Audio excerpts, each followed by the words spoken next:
Welcome once again. This is not a lecture, but a talk. There's no PowerPoint presentation to go along with it. But this talk is intended as a help as you're preparing for your first exam on the first part of the course. And so if you are watching this, I'm assuming that you have completed the assignments, so the reading assignments and the lectures in the textbook for the first 4 weeks of the course, having completed part one of the course, and are ready to work on or to getting ready to submit your first exam. And I just wanted to talk with all of you about that in an attempt to help with that exam.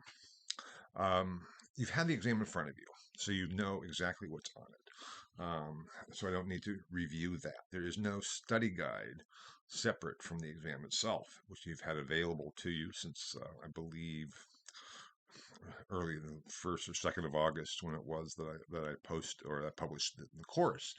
So you've had that available, and I believe I said in my welcome video that you should actually use that as a guide to your reading, both of the lectures and the textbook.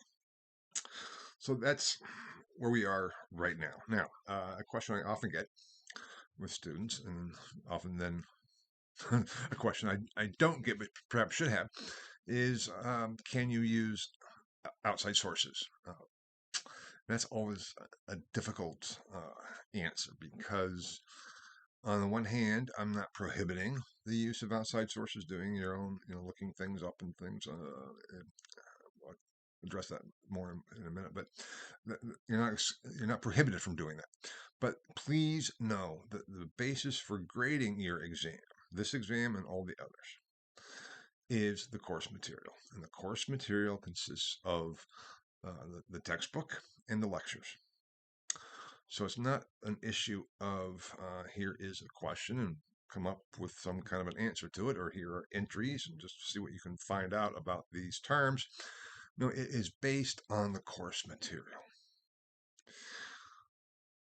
You may use outside sources. I would discourage it because while they perhaps might help to ornament, let's say, your exam, they can also detract from it. That gets at the reliability of what sources you might be using.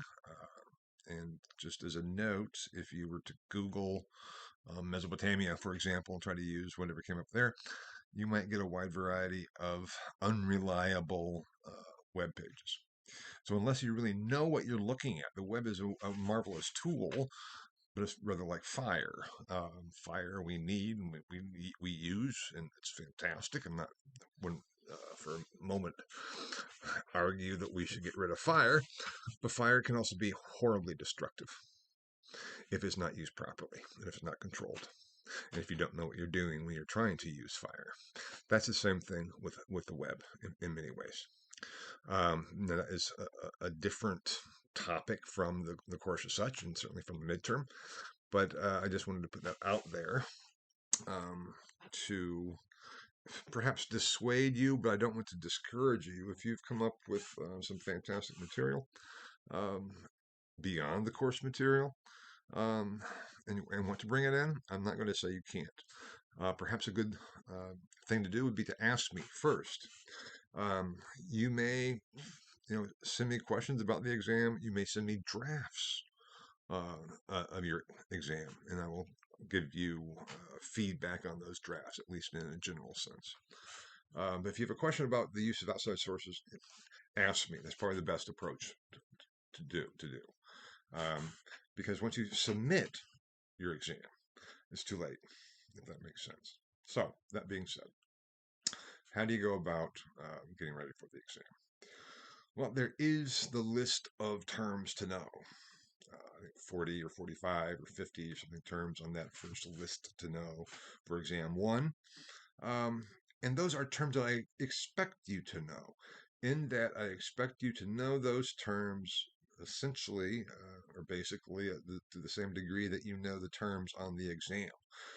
Certainly, since you've had the exam from day one, you could simply look at those 5 terms that are on the exam and ignore the other 40 or whatever on the list. that would not be to your benefit. Why? Because those 45 terms in the list of terms to know are there for you to say, look, these are the terms that you should be using for your essay. Not so much for the identification of terms in the first part of the exam, but the essay question in the second part of the exam.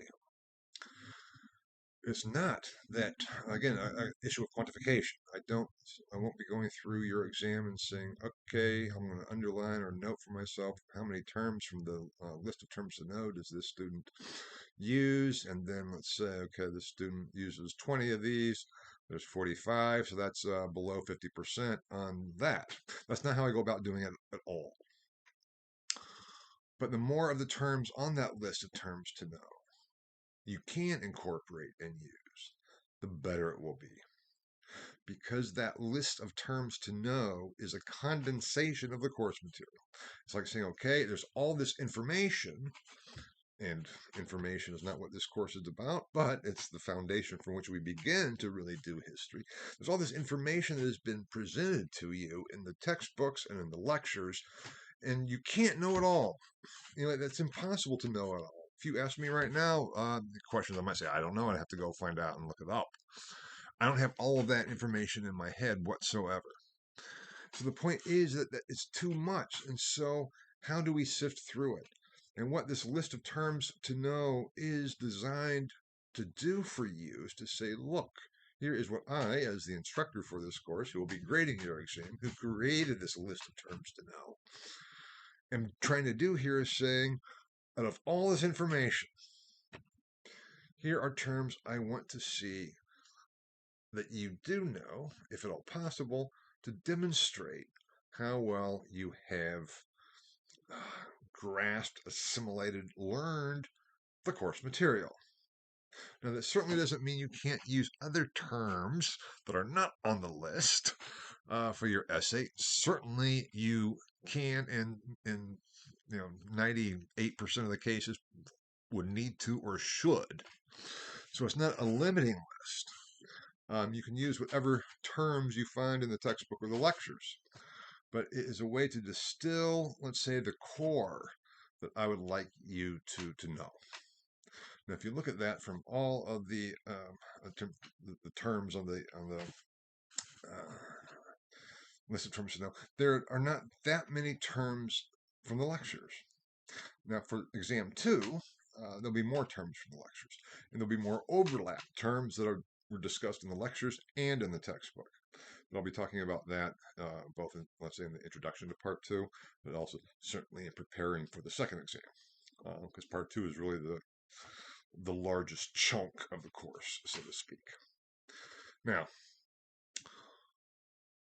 be strategic.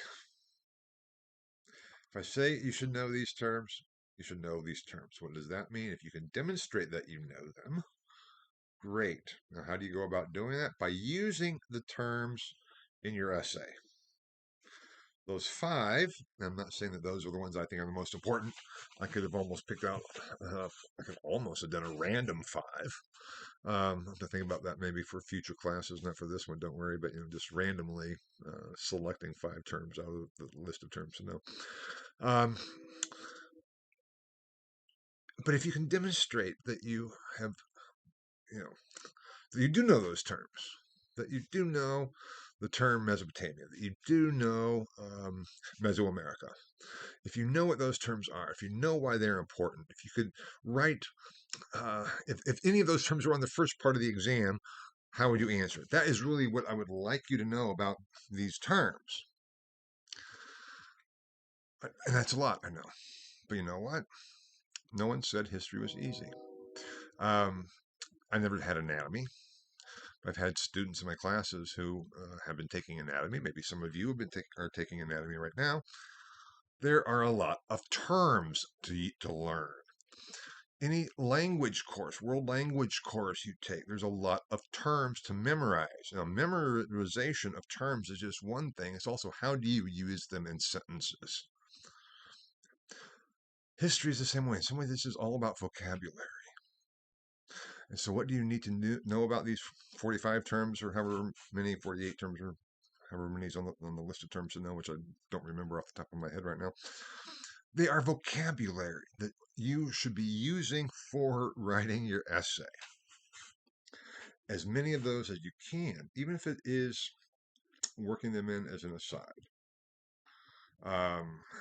Maybe you are not going to be talking about Egypt, but maybe you want to just throw it in. The three civilizations I'm going to be talking about are, ancient Chinese civilization, ancient Mesopotamian situation, the Minoan and Mycenaean civilization in ancient Greece. Here we can compare and contrast all of these, and then say something like, similarly to this development, particular development, whatever it might be that you're talking about, we see also in Egypt, blah, blah, blah, blah, blah. Things like that to show that you are kind of aware of the scope of what I expect and hope you to know. Again, I don't grade based on quantification or checking off how many terms, but it can help. So often history has been criticized as being just a bunch of names and dates, and memorization has been criticized as not really understanding. It's just rote memorization. We can always look things up. You may say, well, you're old, but you know what? We need to have things in our head in order to think about them. When I first started teaching as a graduate student, and then later too, I started, also criticizing that, history is not just names and dates. There's that perception out there that that's what it is, and it's absolutely not. And I still believe it's absolutely not. So I completely de-emphasized all of that. And what was the result? My students didn't know anything. They didn't know names and dates. They didn't know people. They let's talk about the importance of the Treaty of Verdun. Well, when was it? I don't remember. What did it do? I don't remember. But it's important. See what I'm getting at? You have to have that basic information. And the way to get it is to memorize it, just like you do with vocabulary terms in a language course, just like you do with the bones of the body, etc., in anatomy. History is no different. Now, that kind of is the structure here. The real point and goal of the essay is not the information, what you have memorized. And obviously, this is a take-home exam, so I'm not testing your memory. I'm not testing your memorization, because you can have it all there in front of you as you're working on things, okay? But what I am testing is how you put it all together. How do you use these terms? Now, there's no right or wrong answer. There are good answers and bad answers. I think I've said that before. I think I addressed that to a degree in the introduction to the course lecture or document. And what makes for a good or a bad answer? A good answer will have a clear thesis. Here's the question. Here's my thesis. This is how I go about, and this is what I'll prove. Now, if you've read the document Historical Argument, you already know this, and I would highly encourage you to either go back and reread it or review it, or if you haven't read it, now's the time to do so, because that document describes for you the type of argument that I'm expecting, which is essentially legal argument, whereby you are presenting your case. The case that is giving you is the question. This is what you just have to answer. This is what you have to defend. How do you defend it? By answering the question, first of all, in your thesis statement, which should be right up front, and then presenting the evidence for it. What's the evidence for you to defend your thesis or your answer? The course material in the textbook and the lectures. And that's where detail comes in. The more detail you can bring into your essay in terms of supporting your position that you take, the better it will be. Vague statements don't help. Let's say you are comparing the earliest civilizations in Sumer with Minoan civilizations. or civilization, and then let's say the classical Indian civilizations. To say these were all similar because they did the same things. And we can see earlier development, even though there are many differences in how that was all worked out. That says nothing. The trick is to make general statements supported by details. That is what I'm looking for. And the details and the specifics will help defend your positions. Your positions then are to address the questions that are given to you. This is compare and contrast. If we look at that first essay question, this is compare and contrast civilizations from at least three distinct regions. How did they develop? What are the similarities? What are the differences? And if there are similarities, what does that tell us about civilization as such, or human beings as such, or world history as such? Do we see continuities between the early hominid development and the emergence of human cultures and civilizations?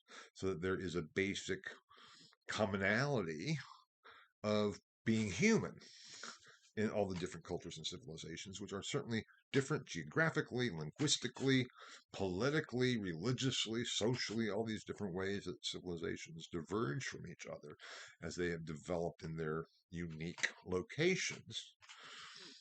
But is there an underlying commonality based on early hominid development? That you'll need to address. And you know what? That is getting at questions like, what is history? How do we know? What does it have to do with the grand narrative? If we start out by saying there is no commonality, that these different civilizations arose independently, and even if they're all eventually became civilizations, all civilizations with Homo sapiens, the development of Homo sapiens, even if it's the same species, the diversities of culture and civilization render any common theme impossible to determine or to identify. Therefore, this is how it all developed from there. That is a very different grand narrative than, even with the diversity of human cultures and civilizations that we see in various geographical locations, there is an underlying fundamental commonality, if not unity, of what it means to be human. The basic questions of how do we eat, how do we survive, how do we handle fear of enemies. That's all there in every human being, in every human culture, in every human civilization. We see that developing as hominids, what anthropologists have called hominids, evolved from, say, Australopithecus all the way through Homo sapiens sapiens or Homo sapiens. That gives a very different grand narrative. The grand narrative, which I talked about in the lectures, in some ways is determined by your point of departure. And that is how you can bring some of this into your question, because the question is not asking you, discuss the pros and cons of a grand narrative and what does it mean for doing history and how can we know anyway. It's not asking you that. It's asking to use those perspectives for actually writing about the content. And I hope that makes kind of sense for you. I hope that will help with your approaching the essay. If we go back and look at the terms then, I think the best way to view the terms, I may have put this in the introduction to the course when I was talking about the exam. I don't remember. View it as you have a task. You have to write an encyclopedia entry for high school students on these different terms, on these 5 terms. What do they need to know? Because they have to do a report. So you need to write the entry for the encyclopedia for high school students. What do they need to know? What the term is, when it was, where it was, and why it's important. So what? In some ways, think, why is this term a term that is selected for you to write a short essay on in at least a half a page? That way, the high school student can just go to your entry, say, there it is, boom, I can write my report. That's the concept behind it. Now, can you write more than a half page? Absolutely. You could write 5 pages per term if you would like. If you're excited about one of these terms, you don't have to be the same. You could write 5 pages on one term. You can write a half a page on another, and 3 pages on another, and one on another. It all depends. Okay, it is for you to show what you know and how you put it together.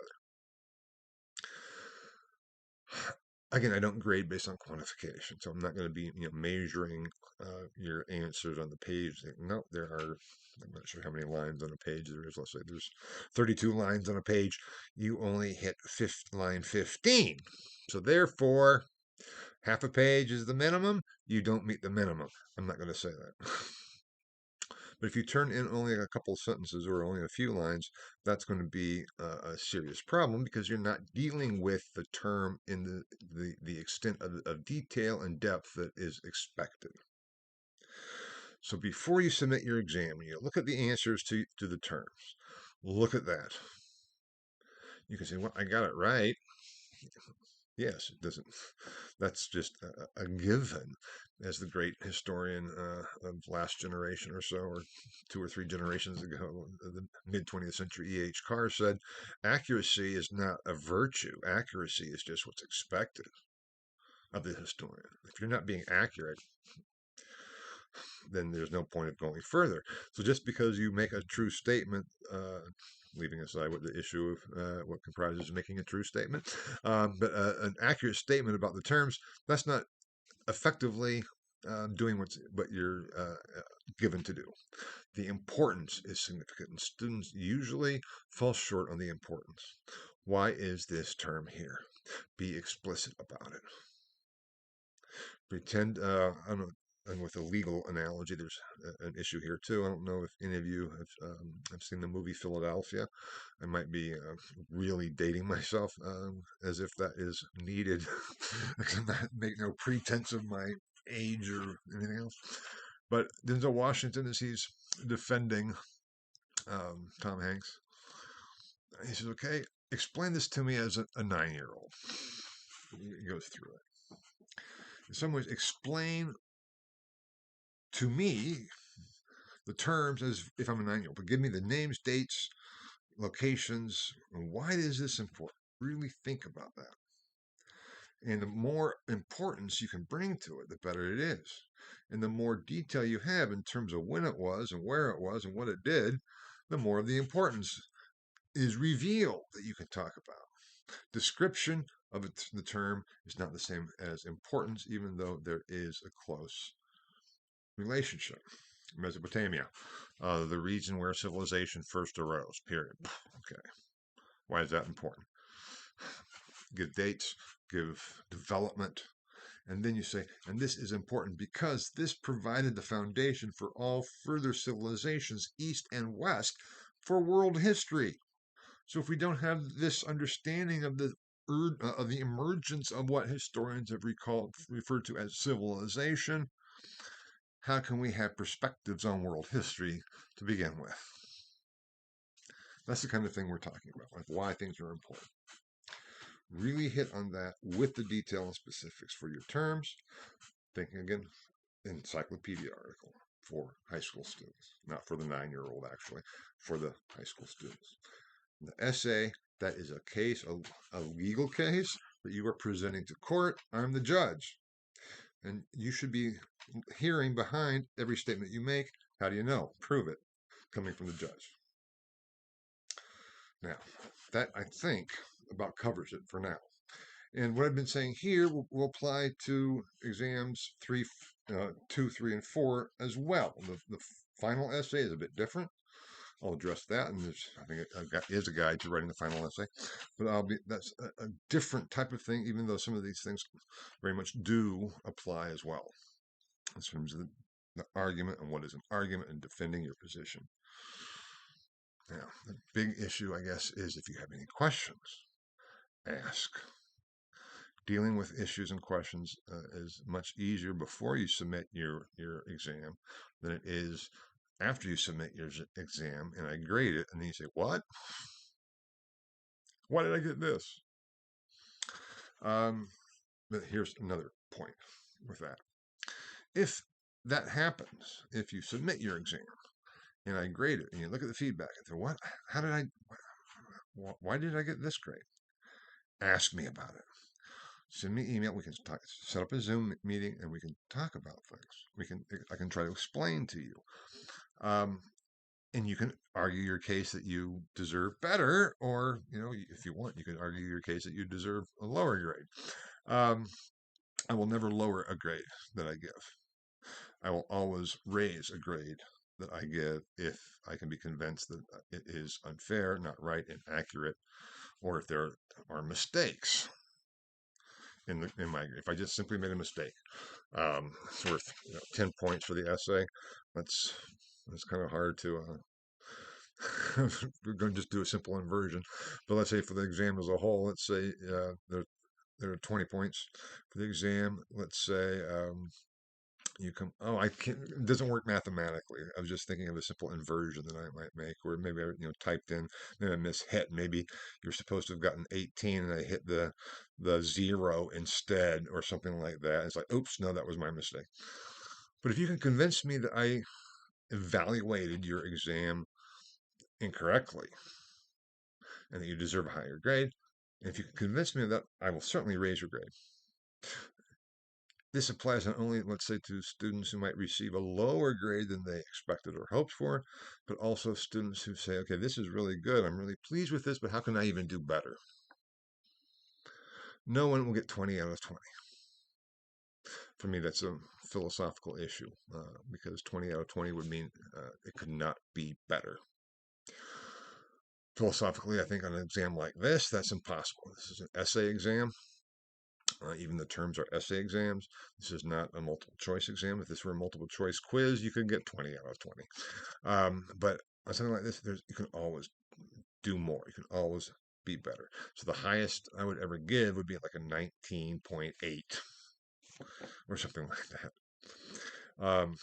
And so let's say I give you, assign you a 19, you can come in and say, why didn't I get a 19.5? That would be a really difficult situation because I'm not sure I'll be able to explain that, but we could. I mean, that would be the kind of situation discussion that also would be good to have.